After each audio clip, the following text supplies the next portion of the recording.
Welcome to the latest Manchester United update. Rocket today, we dive into Mason Mount's brutal transfer verdict, face screaming in fear. The bold Trident Stadium design stadium, key injury boosts, flexed biceps, and a striker who could light up Old Trafford. Fire, stay tuned.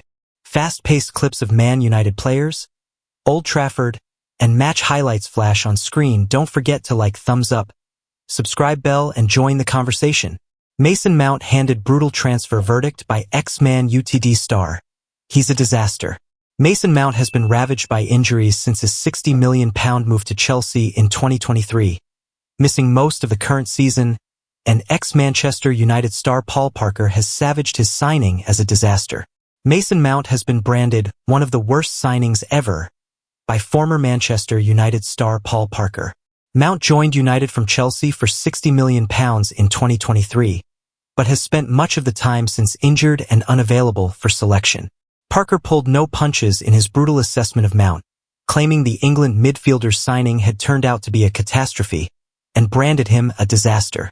And in a further swipe at Mount, Parker claimed Chelsea would have been ecstatic at getting such a big fee for a player who only had a year left on his contract. Mason Mount is one of the worst signings ever, said Parker. Like, in the history of football. It's literally a catastrophe. He's a disaster, and he was that in Chelsea as well, so I can't get my head around why United decided to bring him in. I have always said that I don't know what his best position is. I don't know what he is good at, and even worse, I don't think he knows either. Of course, it is a shame for him that he's always injured. But is he really injured?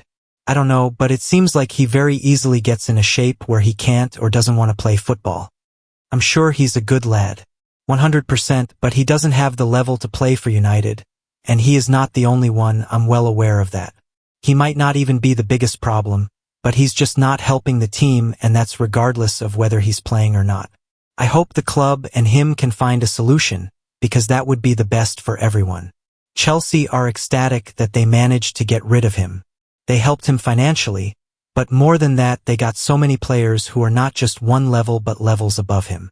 Mount is currently sidelined by a hamstring injury and is not expected back until the end of next month to sum up a difficult season that has seen him start just 4 Premier League games this season. The England international also struggled with fitness issues last season after a calf and hamstring problems kept him out for nearly 5 months, with the player starting only 5 league games of that campaign. He has only managed 33 appearances in all competitions for the Red Devils. How architects decided on a trident for new Manchester United Stadium, and what will happen to the Trinity statue. There is a lot to like about the new Man United Stadium design, but the club need to remember to consider the old elements as they prepare for a new Trafford. When the first image of the Manchester United Stadium conceptual design finally loaded on my laptop, the reaction was one of shock. Those of us invited to Foster Plus Partners headquarters in Battersea on Tuesday received the imagery in advance of the 10 a.m. embargo time, which United then broke.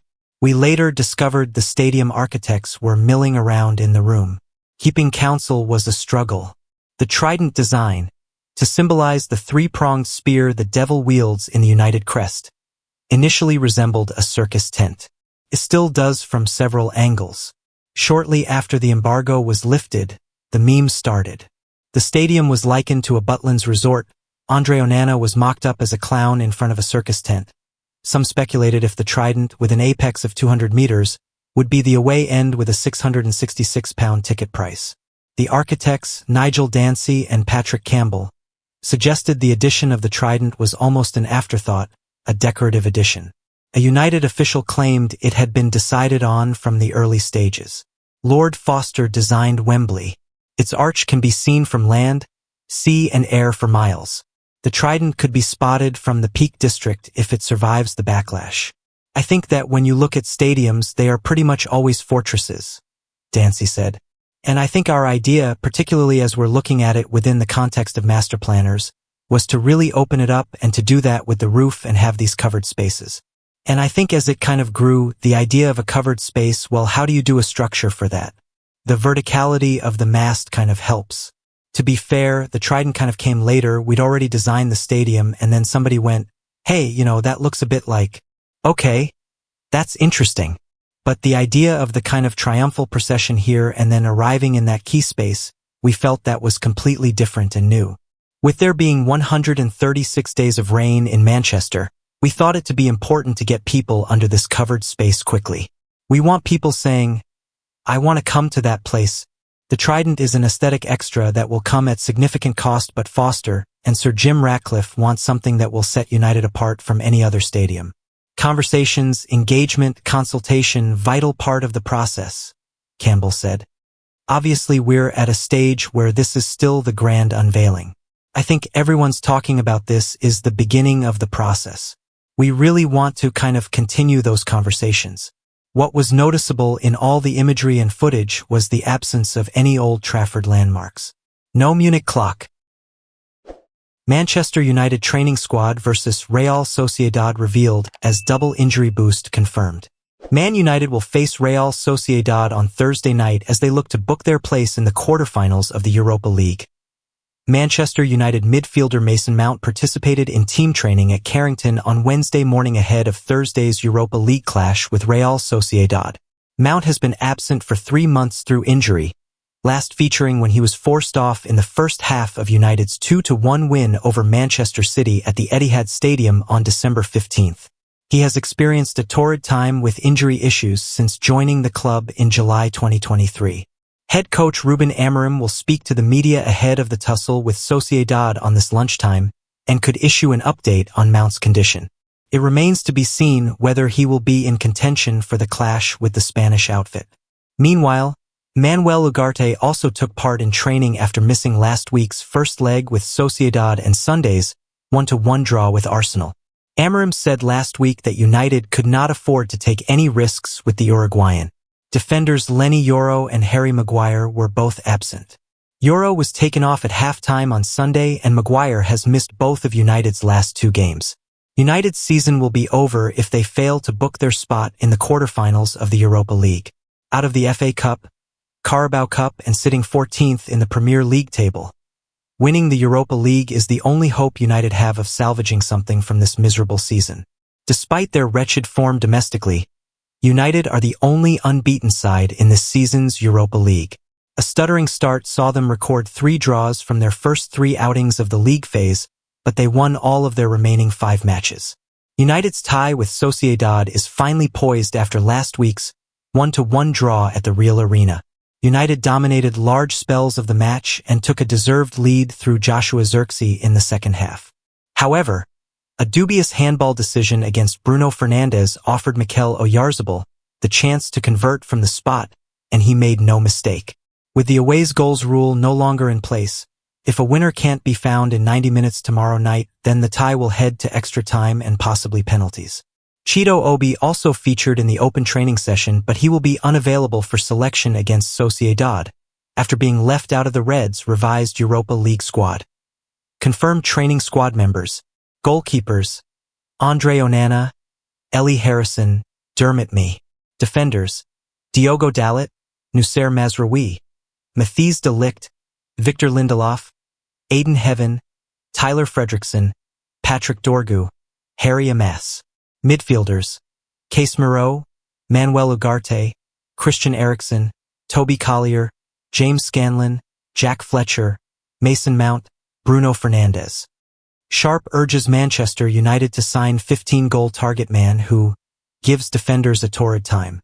Ex-Manchester United star Lee Sharpe has backed his former team to make a move for Crystal Palace striker Jean-Philippe Mateta this summer. The Frenchman has been linked with a switch to Old Trafford, but some fans have questioned whether he possesses the quality needed to play for the Red Devils. Speaking exclusively to Man U News, courtesy of BetBrain, Sharpe said supporters have to acknowledge that players like Mateta will be required as part of the club's rebuild. I think the thing with United is, at the moment, they've just got to sort of accept the position they're in. They're not in the top 4 in the Champions League, challenging for silverware or the Premier League title.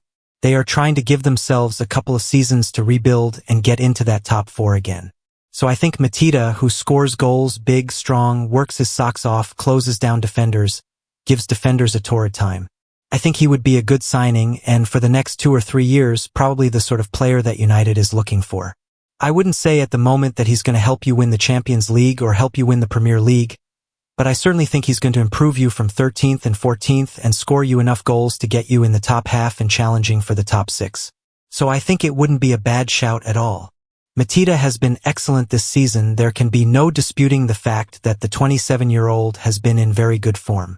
He has found the back of the net 15 times in all competitions, including 12 in the Premier League.